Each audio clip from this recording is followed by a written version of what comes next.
We go underway. At 1 game apiece, these players are at 5-1. Should mention that Grant has played 3 copies of Collected Company in his deck. An addition here for Modern. Yeah, when I first saw the Collected Companies, I was thinking this was something like the Todd Stevens Naya Company deck. And it has a lot of the same elements, though it's more aggressive. I don't believe that Todd was playing Wild Nakatos or anything like that. Yeah, I don't think so. It is interesting. We see cards like Knight of the Reliquary, Luxodon Smiter, Voice of Resurgence.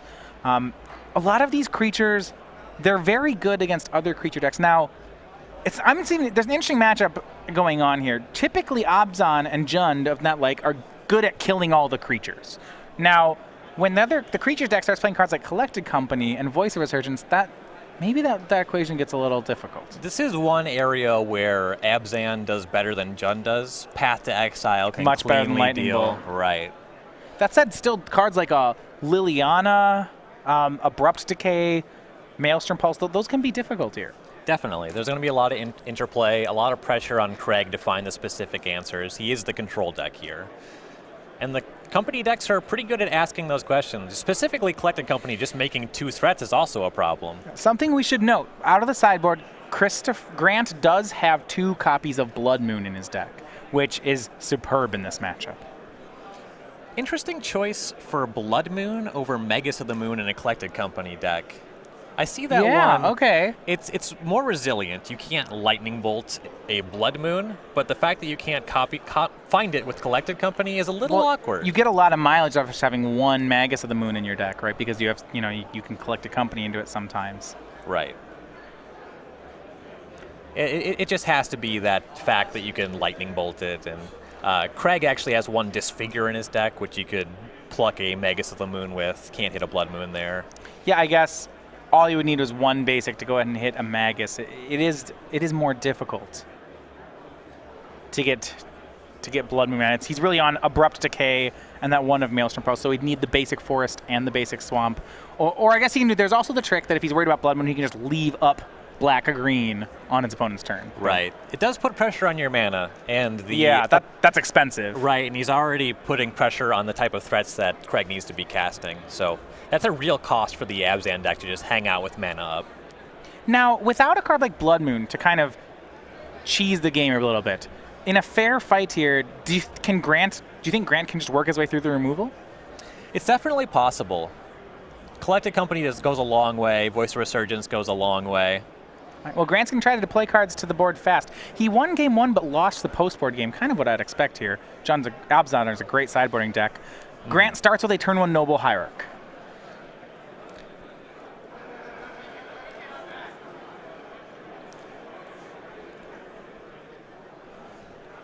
Yeah, so Noble is going to enable you to come out of the gates as fast as possible. That's not necessarily the plan against Abzan. Abzan's going to cast a few removal spells against you, so drawing the Hierarch is good. Certainly very good on the play to get the tempo in your favor, though I imagine this game is going to go somewhat long.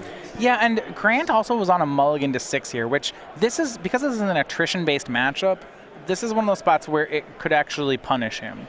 Though having 2 creatures to play on turn 2, that's actually pretty significant. Yeah, a Wild Nakato, it's already a 3/3, paired along with Scavenging Ooze. So that's 5 damage worth of creatures here for Grant. I mean, this is only the second turn. Craig is going to be hard-pressed to have some kill spells here. And we're entering a window where maybe Craig would actually rather be Jund, because Lightning Bolts would deal with these and Grant wouldn't be developing his mana further. 1 more mana, you can start casting Collected Company. Does giving Grant mana here, is that giving Grant a mana, is that a land? Is that a concern of Craig's, though? I would think if he's killing things, I don't think the land is going to stop Craig from firing off a Path to Exile. No, at this point you can't just let your life total falter. You have to start playing those removal spells. If he only has access to 1, I think on this turn he would much rather be having an Abrupt Decay than a Path to Exile. On turn 2, giving your opponent a land always matters. So tapped Godless Shrine and go for Craig. This was an interesting turn. He does have a basic Swamp in hand. He's really preserving his life total at the moment. We see a swing for 5 from Grant. Looks like Path to Exile in Craig's hand, shuffled up to the front. We'll see which way he goes with it. It's going to be the Scavenging Ooze. He'll hit the smaller creature, but the one that pays dividends down the road. Right. Let me check Craig's sideboard here. See, he does have one copy of Engineered Explosives. This could be a tell for that. If he has that, it deals with both 1-mana creatures cleanly. Another 2-for-1, a great way for that'd be a great setup for the Abzan deck. Right. I really like putting a land into play tapped on this turn for Craig. Just conserving your life total against a deck that's not really going to have much in the way of reach. One thing I like is the Craig's timing on the Path to Exile. He waited until the attack step there so that the Exalted off Noble Hierarch would not trigger. Right. Very good timing there. A lot of players, I think, would want to fire it during the upkeep. Grant on his turn, post-combat, replaces the Scavenging Ooze with another one. He is down to 1 card in hand, though. Now the pressure is on Craig. Let's find out what he has for spells. If he can start playing more removal spells and clean up this board, it's going to be pretty smooth sailing. So Craig's turn is a copy of Lingering Souls and a pass. This is not a show of strength from Craig, especially not into an onboard Scavenging Ooze. Right. Playing that Lingering Souls, tapping out for it against a Scavenging Ooze already on the table suggests he just doesn't have anything else going on right now. Yeah, Grant will waste no time in exiling the sorcery. And Grant is not obligated to make any attacks that trade on this board. You can just attack with a Nacatl for 4, or even just a Scavenging Ooze for 3, but there's no real reason to make that attack over this one.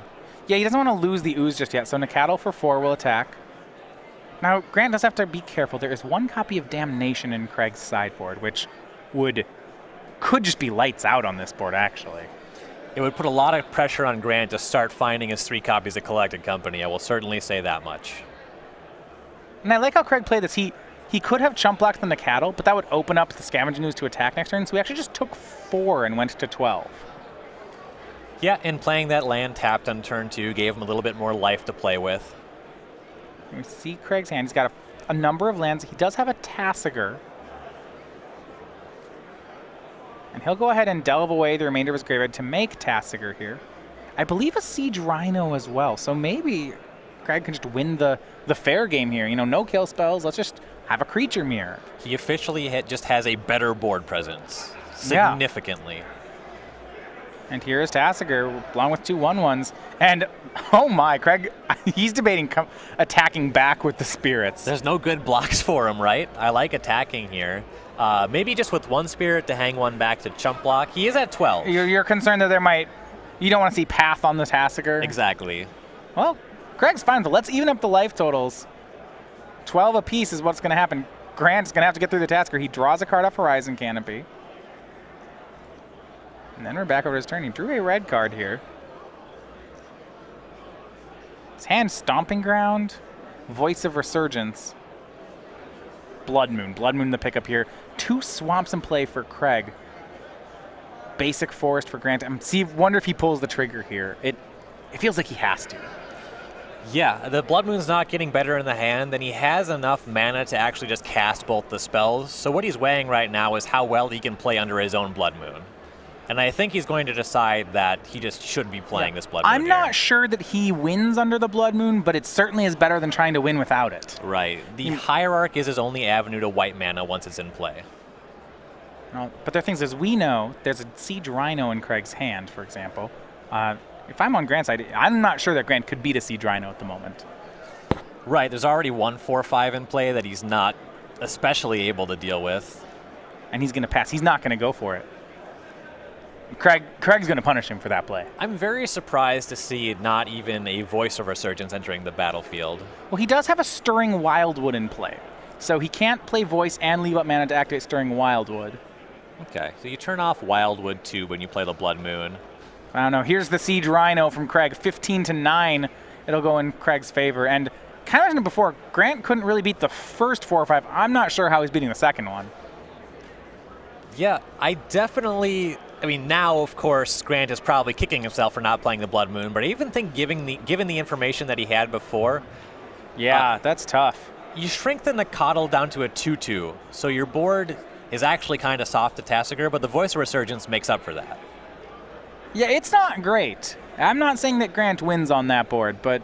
He has very difficult decisions to make. Make no mistake there. Yeah, but he does also turn off all of Craig's cards in hand.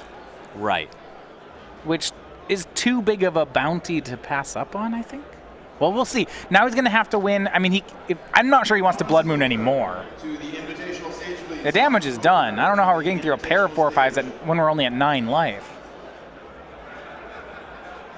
Domri Rod, that was the draw from Grant. That's a good one here.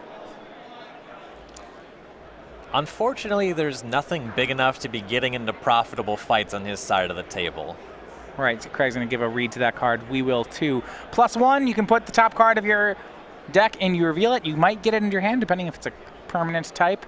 -2 has 2 creatures fight, and then there's the -7, which is one of those fancy ways of saying win the game.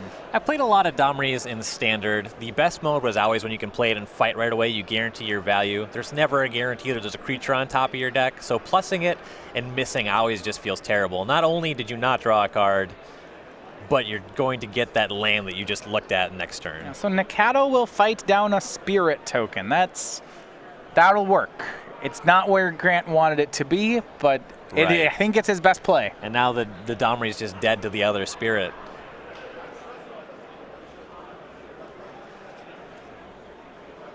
The line makes sense. I mean, that's really the only guaranteed value you're getting out of the Domri, but that really just illustrates how bad this spot is for Grant. Well, 4/5s are just... I mean, I expected Craig to be killing each of Grant's creatures, but outclassing them, I'm surprised.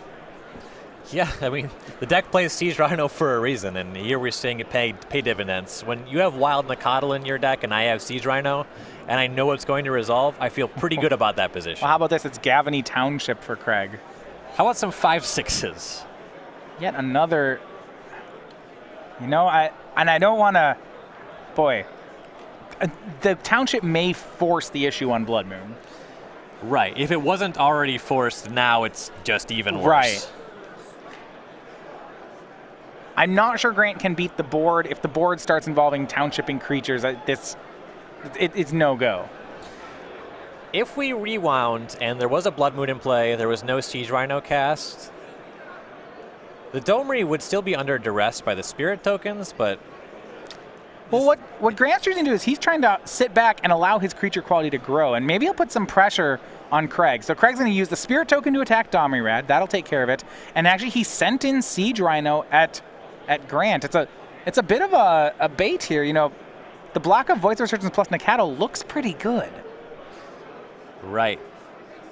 Grant is going to chump. Okay, well, actually, no, not good in the face of Township. So he's just going to chump with Voice of Resurgence. Yeah, you would have to throw 3 creatures in front of that, and then Craig would have his choice of killing 2 of them. Yeah, okay. So Grant will take 2 and lose his Planeswalker. He will get that Star Elemental token. It's currently a 4/4. And Craig, he's just going to play mono big creatures. It looks like Tarmogoyf's going to join the board. A fine Lurgoyf here. It'll be big. It'll also be bigger than all of the, well, nearly all of the creatures on Grant's side. Yeah, Scavenging Ooze can keep that one under control. Well, not anymore. Not anymore. Here's Abrupt Decay from Craig for the Scavenging Ooze. That also makes this Elemental token much less formidable. Yeah, here's Tarmogoyf. Creature land instant. It's less formidable because it's a 3/3. May even have more. Oh, Planeswalker. Domri's there, so creature land instant Planeswalker. 4/5. A draw from Grant. He's behind on the board. Still has that Blood Moon, but the damage is done here. Yeah, that Blood Moon may as well be a basic. He had Plains. one turn where he had to decide to play it or not play it. I think once he decided to not play it, the card stopped being a card in this game. Right. Everything snowballed out of control from there in the game, and the card itself is, the value is just not there. You turn off Township, but these creatures are already outclassing you in play.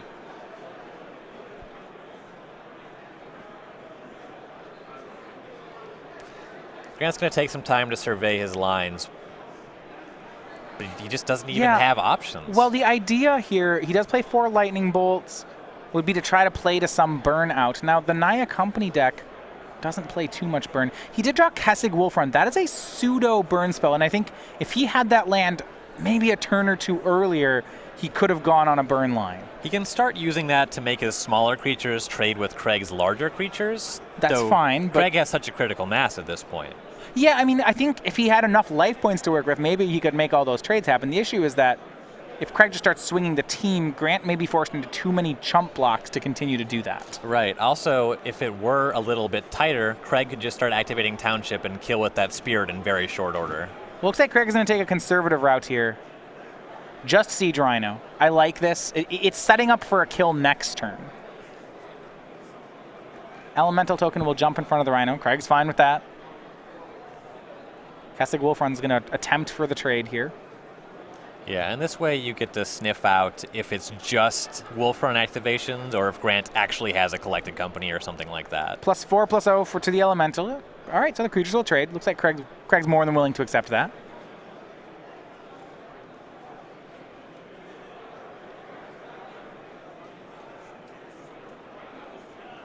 One trample damage still does come across. Siege Rhino was a 4/5. Kessig Wolfrun only pumps on the front end, and a bit of a shrug from Craig. He'll go ahead and play another Tarmogoyf past the turn. Does not have the double green, or the triple green needed to play Goyf and activate Tasigur. So he has 4 mana up, but no Tasigur. Right, and needs another mana to activate the Township as well, so just kind of hanging out with mana here.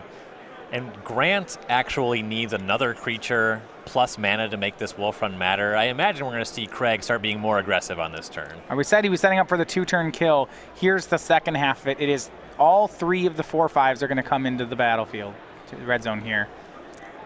I'd be attacking with the Spirit as well. That way any 2 creatures are lethal with the Township activation. But it doesn't really... He's going to win this game one way or the other.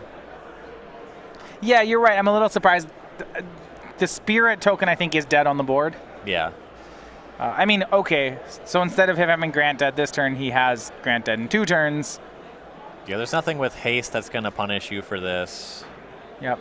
Nikata will pump up and trade with the Tasigur. Noble Hierarch will jump in front of the Tarmogoyf. It'll be 4 damage, putting Grant down to 2. Board is cleared. 15-2. There is not a draw on Grant's side that will win from here. We'll take a look at English Calls like it hits Blood Moon. Well, if Craig had known that, Sorcery plus Enchantment would have made the Tarmogoyf 6/7s. So, Yeah, so they would have been lethal if Craig had done that pre-combat. It's curious to see the post-combat discard a spell. I mean, from Craig's side, you just have to. There's no way there's a Blood Moon in his hand. Well, even still, Yeah. you know what's going to be coming. And yeah, I mean, you win one way or you win the other way. Doesn't really matter. And when he does, in 3 games, Craig Krempels moves to 6-1. Had locked up his day 2 spot last round, but now is going for more. An impressive start here from him. Now 3-0 in Modern.